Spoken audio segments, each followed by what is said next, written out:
इतिहास लोक में आपका अभिनंदन। इतिहास पाठ में आज हम पढ़ेंगे भारतीय मूल्य चेतना और समकालीन चुनौतियां। मेरे पास जो किताब है उसका नाम है इतिहास के सवाल, जिसे लिखा है प्रोफेसर नंद किशोर आचार्य ने।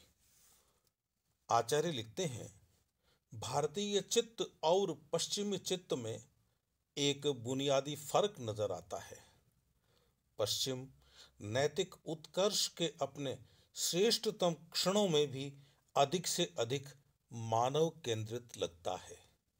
मानव केंद्रित होना भी मानव निरपेक्ष होने से तो बेहतर ही है, लेकिन उसकी सीमा यह है कि इस दृष्टि में अन्य सब कुछ मानव के उपभोग के लिए हो जाता है और इसका परिणाम यह होता है कि मानवेतर सृष्टि के प्रति वह अधिक से अधिक एक दया भाव तो रख सकता है, लेकिन उसके साथ वह अस्तित्व की उस एकता का बोध नहीं कर सकता जो भारतीय चित्त की बुनियादी संवेदना है।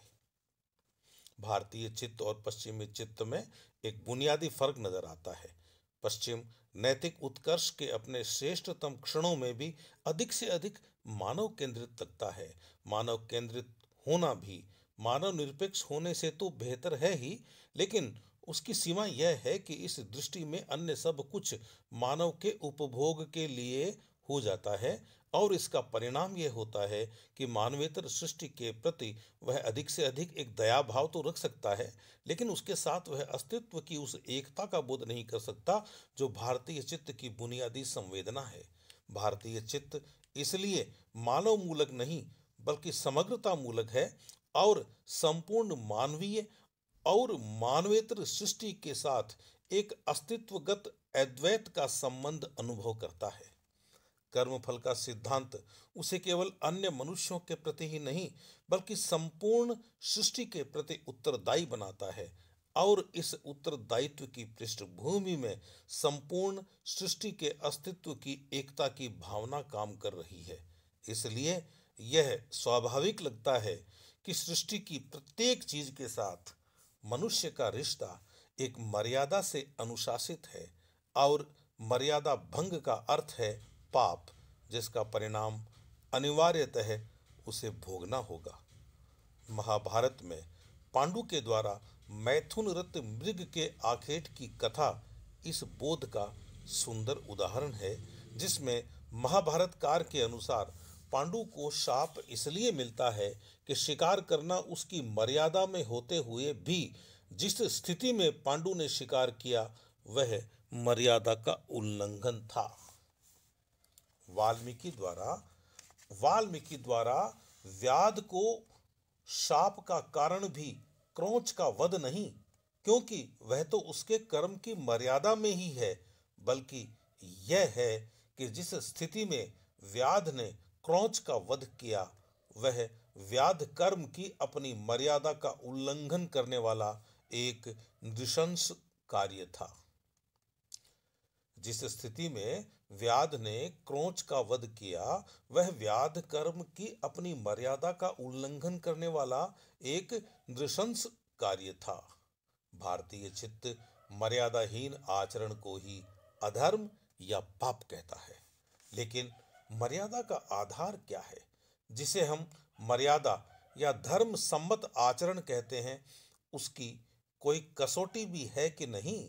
भारतीय परंपरा में उसकी कसौटी वही है जो महाभारतकार के शब्दों में दूसरे के प्रति ऐसा कुछ नहीं करना है जो यदि हमारे प्रति किया जाए तो हमें प्रतिकूल लगे।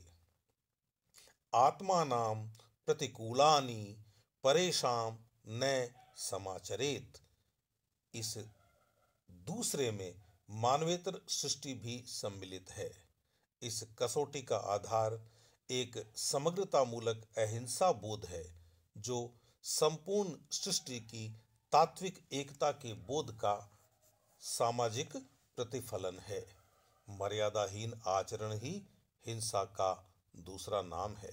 मर्यादा और अहिंसा भारतीय दृष्टि में एक दूसरे पर अवलंबित हो जाते हैं। इस अहिंसा बोध की व्याप्ति केवल सामाजिक संबंधों तक ही नहीं बल्कि अस्तित्व मात्र तक है, बल्कि मानवेतर सृष्टि के साथ इस मर्यादा का पालन ही वास्तविक अर्थों में मनुष्य को मनुष्य बनाता है। मनुष्य किसके प्रति आचरण कर रहा है, इससे ज्यादा महत्वपूर्ण यह है कि आचरण करने वाला मनुष्य है, जिसके आचरण में हर स्तर पर मानवता प्रतिबिंबित होनी अनिवार्य है। शायद यही कारण है कि भारतीय चिंतन में अधिकारों के बजाय कर्तव्य का आग्रह अधिक है। कुछ आधुनिकतावादी इसे व्यक्ति के मौलिक अधिकारों की स्पष्ट अवहेलना के रूप में देख सकते हैं, लेकिन वे यह भूल जाते हैं कि प्रत्येक व्यक्ति या वर्ग के कर्तव्यों में अन्य के अधिकार की स्वीकृति है, और यह भी कि अधिकार को तो छोड़ा भी जा सकता है पर कर्तव्य से कोई छूट नहीं है, क्यों कि वह अधर्म है। यदि भारतीय संस्कृति संपूर्ण जीवन को ऋण शोधन का यज्ञ मानती है, जिसमें देव यज्ञ, पितृ यज्ञ और ऋषि यज्ञ के साथ नृ यज्ञ और भूत यज्ञ का भी विधान है, तो यह मूलतः उस समग्रता मूलक अहिंसक की दृष्टि से प्रसूत विधान है जो संपूर्ण दृष्टि के साथ मनुष्य के रिश्तों की एक मर्यादा निर्धारित करता है। इस आधारभूत एकता की अनुभूति और उससे उपजी अहिंसा दृष्टि के कारण ही भारतीय परंपरा में सामाजिक आर्थिक संस्थाएं ही नहीं, विज्ञान और तकनीकी भी एक ऐसी प्रक्रिया को प्रमुखता देने लगते हैं जिसमें मानवेतर सृष्टि के साथ संघर्ष के बजाय समन्वय और कृतज्ञता का संबंध हो जाता है। मित्रों, यह जो भारत की दृष्टि है, ये जो भारतीय संस्कार है, इस संस्कार को हमें हमारी इतिहास चेतना के परिप्रेक्ष्य में भी देखना चाहिए। सही कहते हैं आचार्य जी कि पश्चिम ज्यादा से ज्यादा मानव का हित सोच सकता है। मानव के अलावा इस सृष्टि में जो भी है, पेड़ पौधे, पशु पक्षी, यहां तक कि हमारी धरती, आकाश, जल, वायु, अग्नि, जो कुछ भी इस सृष्टि में है, उसके प्रति हमारा कर्तव्य क्या है और उसकी हमसे अपेक्षा क्या हो सकती है। अब कोई यह कह सकता है कि वायु की हमसे अपेक्षा क्या होगी, पृथ्वी की हमसे अपेक्षा क्या होगी।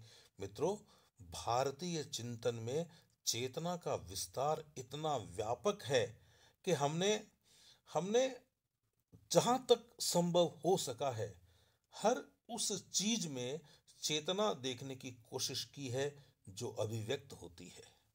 पश्चिम इस दर्शन के निकट भी नहीं पहुंचा है।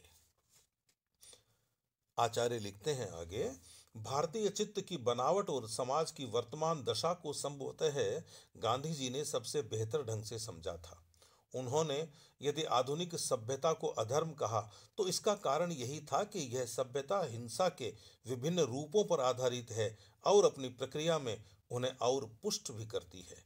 पारंपरिक समाज में आ गई विकृतियां तो हिंसक हैं ही, पारंपरिक समाज में आ गई विकृतियां तो हिंसक हैं ही, लेकिन परिवर्तन की जो तीव्र मांग उठ रही है वह भी बुनियादी अर्थों में हिंसक लक्ष्यों और प्रक्रिया की ओर उन्मुख दिखाई दे रही है।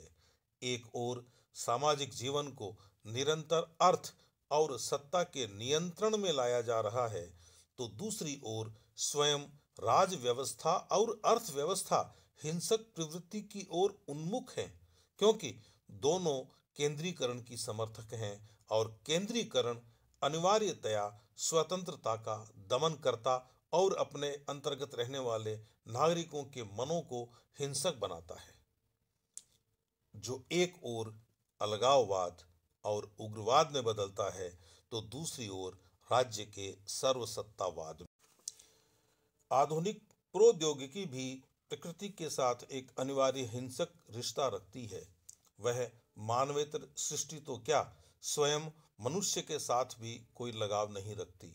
समाजशास्त्रीय अनुसंधान यह प्रमाणित करता है कि अधिनायक तंत्रीय और निरंकुश शासन व्यवस्था के लिए संचार साधनों, हथियारों और आर्थिक जीवन पर एकाधिपत्य आवश्यक है, और वह किसी न किसी प्रकार के औद्योगिक आधार के बिना संभव नहीं है।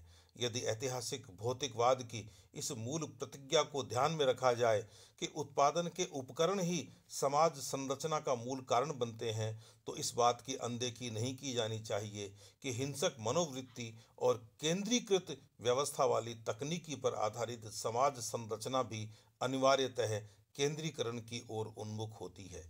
ऐसी व्यवस्था में उस समाज का सपना एक मृग मरीचिका ही साबित होगा, जिसमें स्वयं मार्क्स के अनुसार प्रत्येक की स्वतंत्रता सबकी स्वतंत्रता की अनिवार्य शर्त है। हम अर्थव्यवस्था को तो कोसते हैं हम अर्थव्यवस्था को तो कोसते हैं, लेकिन उस तकनीकी को अपनाना चाहते हैं जो इस असंतोषजनक अर्थव्यवस्था का मूलाधार है। गांधी जी ने जब उत्पादन के देसी तरीकों की बात की थी, तो उनका तात्पर्य भारत को आर्थिक दृष्टि से पिछड़ा हुआ रखना नहीं था। वे तो हिंदुस्तान की रंक दशा को लेकर सर्वाधिक दुखी थे, बल्कि उनका मंतव्य यही था कि भारत की अपनी मूल्य चेतना से निश्रित ऐसी तकनीकी का विकास किया जाना चाहिए जो अहिंसा के व्यवहार को पुष्ट करने वाली हो, अर्थात हम जिसमें मनुष्य और मानवेतर जगत के बीच भी एक मर्यादा बोध बनाए रख सकें, क्योंकि उसके बिना मनुष्य के मनुष्य कहलाने का कोई नैतिक आधार नहीं बचता। कोई भी नैतिक व्यवस्था अहिंसा बोध के बिना संभव नहीं है। विभिन्न जीवन प्रणालियों का सह अस्तित्व इस अहिंसा दृष्टि के चलते ही संभव होता है, जिसमें अन्य के अधिकारों का सम्मान हमारा धर्म हो जाता है।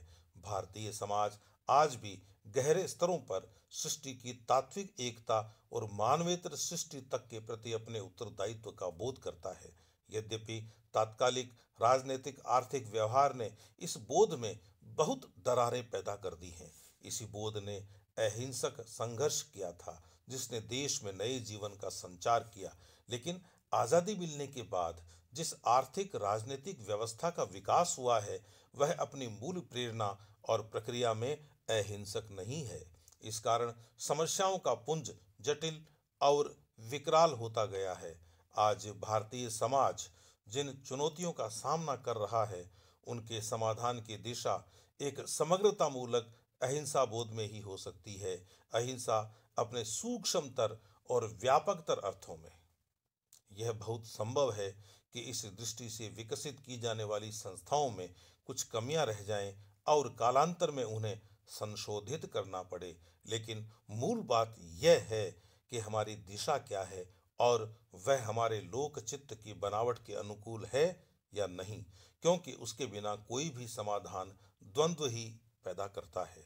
इस संदर्भ में डॉक्टर राधाकृष्णन का यह कथन दृष्टव्य है कि संस्थाएं तो और अच्छी व्यवस्था तक पहुंचने की सीढ़ियां मात्र है।